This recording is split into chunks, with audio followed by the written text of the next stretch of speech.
యోసేపు మీద కూడా ఏం చేసింది? పోతీఫర్ భార్య నిందేసింది. పోతీఫర్ భార్య అతన్ని ఎప్పుడైతే పట్టుకోవడానికి వచ్చిందో వస్త్రాన్ని విడిచిపెట్టి పారిపోయాడు.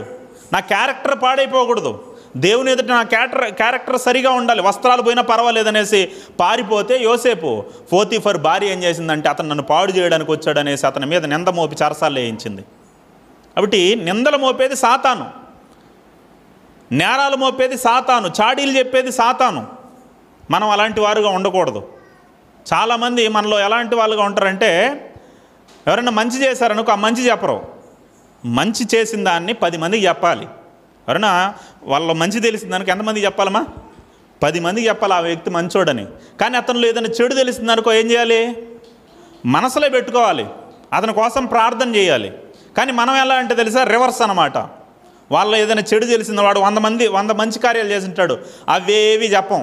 వాడు ఒక్క చెడ్డ కార్యం చేశాడు అనుకో దాన్ని 100 మందికి టామ్ చేస్తాం, తండోరేస్తాం, బ్యాండ్ బజాయిస్తాం. హల్లెలూయా. వాడు చేసిన మంచిని 10 మందికి చెప్పు, కానీ చెడును మాత్రం మనసులో పెట్టుకొని అతని కోసం ప్రార్థన చేయి. అది దేవుని పిల్లల